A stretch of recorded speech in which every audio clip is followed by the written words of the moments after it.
This bulletin proudly brought to you in association with Alex Campbell's Menswear.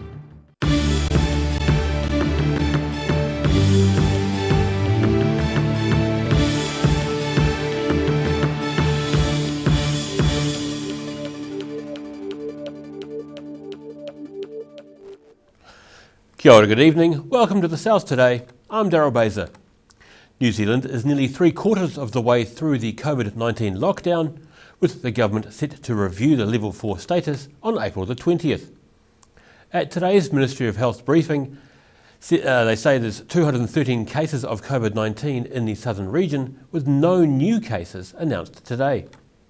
There are 74 active cases of COVID-19 in the Southern District Health Board area, with 139 people in recovery.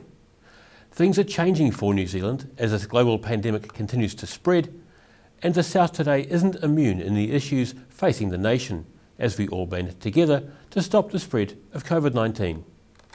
We at Allied Press thank you for your viewership and understanding at this time, as New Zealand joins the rest of the world in doing everything possible to reduce the impacts of this killer virus. A Moss Hill doctor says there's been a crazy reaction to the arrival of a batch of flu vaccines at his medical centre, as cars queued for miles with people anxious to be vaccinated against influenza.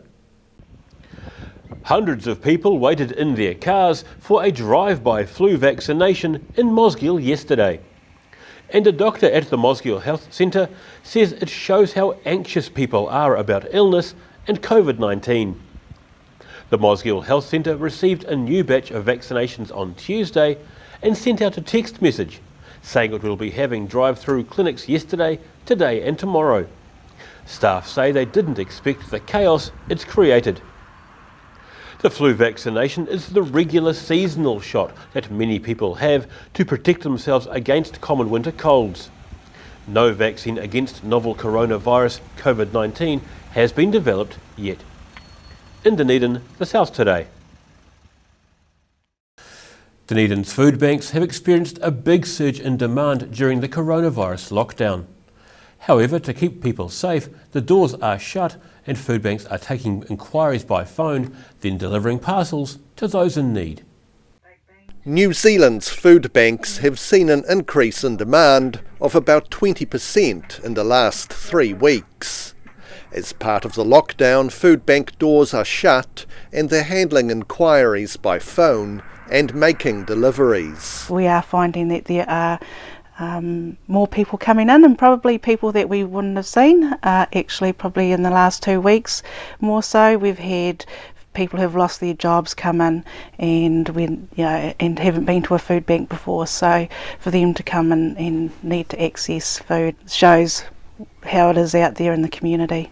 Presbyterian Support Otago has handed out about 170 food parcels since the lockdown, up from 145 in the same period last year.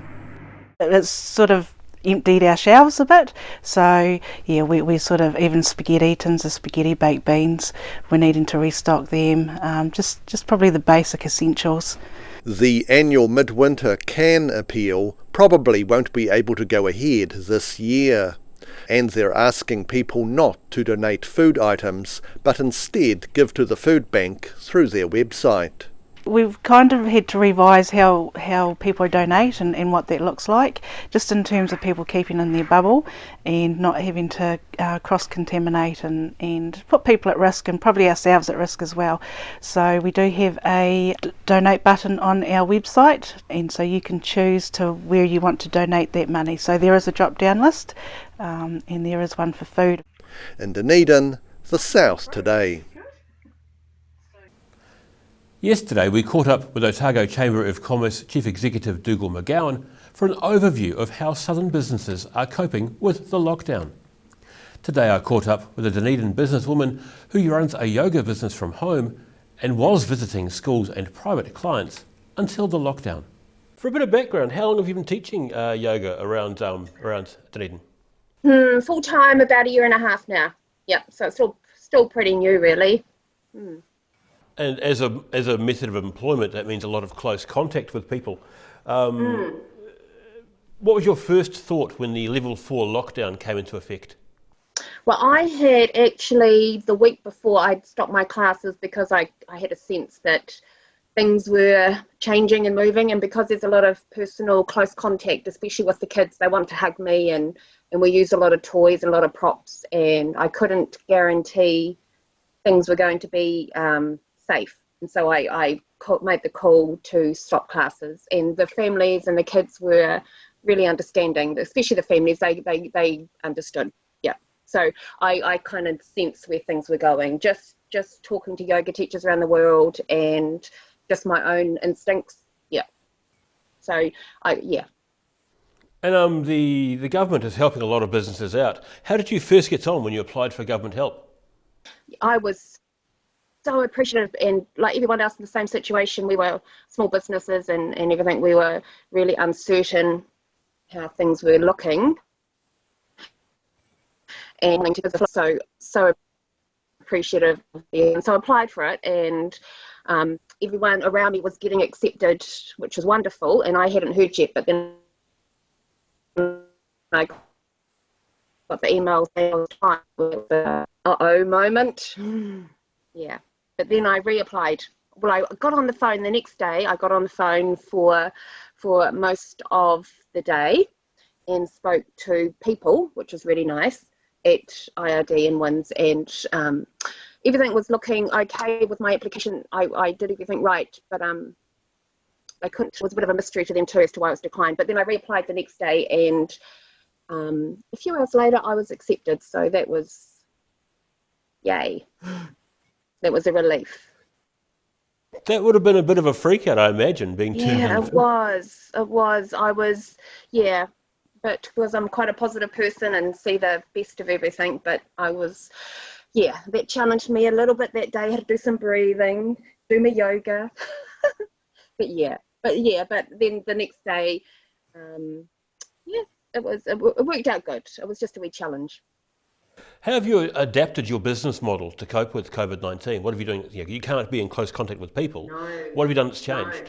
So like all other yoga teachers around the world, it's been really saturated at the moment with classes online. So I've taken, because I teach from age 2 right through to 82 really. So I've taken, because we were midway through term 1, so I do pre-enrolled term classes. So I finished, last week was the last one for term 1 online. So I recorded the classes and then uploaded them onto YouTube and sent out links. But from this week, they're going to be on Zoom, Zoom is live classes, just like yoga teachers all around the world, really. So we're lucky we are able to still reach people that we guide, we're very lucky. What's the uptake like? You had what was your client base like before this? Like, how many roughly? And then how many have taken up with this? Yeah, so my classes, I go all around Dunedin from Middlemarch, Port Chalmers, Mosgiel,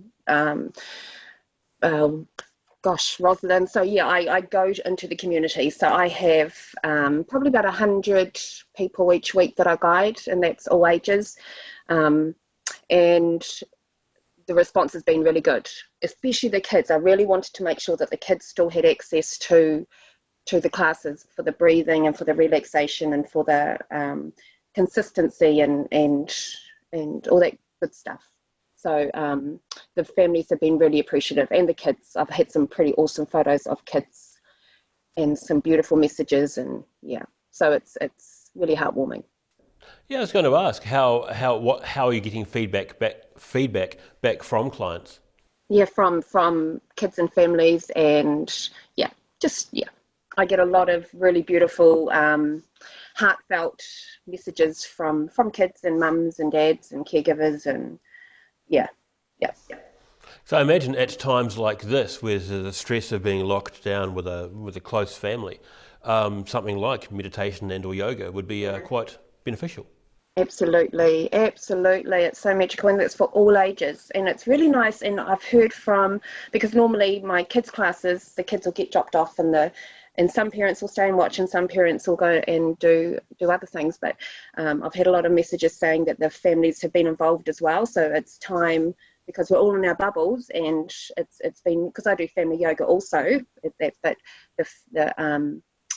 lots of parents have been saying it's really nice that they've been able to participate with their kids and chill out with their kids and have fun with their kids. So it's lots of benefits really. So it sounds like the online lessons are going fairly well. Do you think you'll keep those going, and what are your plans post-lockdown? There's nothing like the community classes. You know, I love the contact and the hugs and the face, you know, the smiles and the tears. We have tears as well, like happy tears, and so that's nothing will ever replace that. But it's nice that I can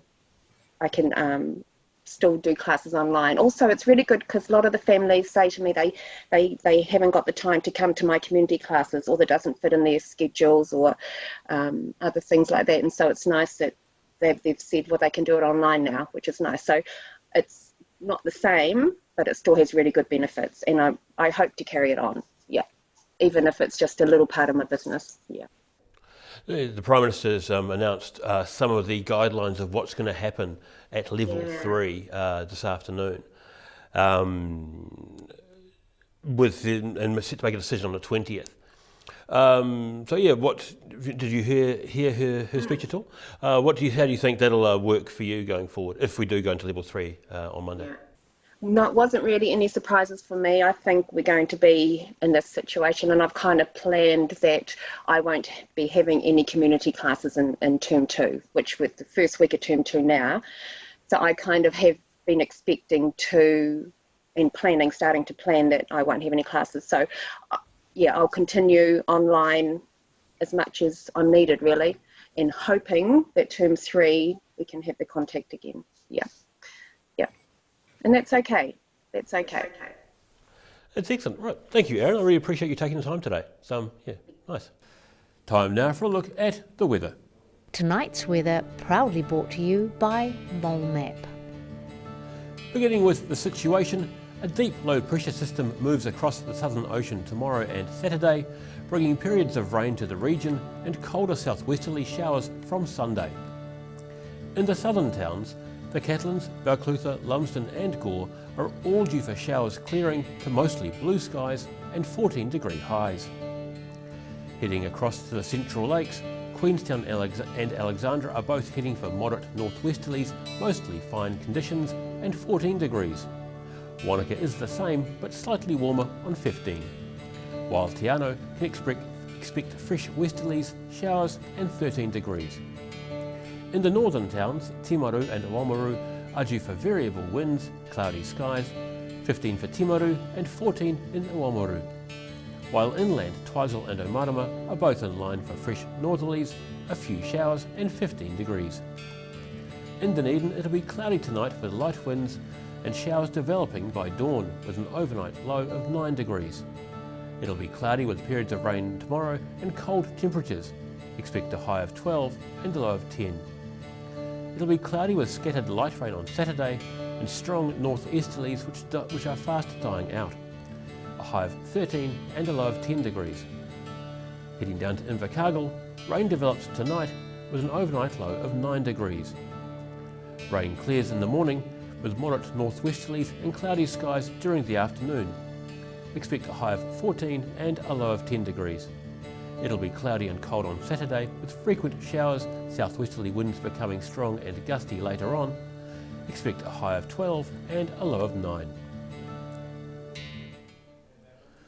And that's all from the South Today team for this Thursday. For the latest news from the southern region, head online to odt.co.nz and follow Channel 39 on Facebook and YouTube. Stay tuned to Channel 39 for the latest COVID-19 updates from the government. Stay calm during the pandemic, and as the Prime Minister says, be kind. Ka kite a popo. See you tomorrow.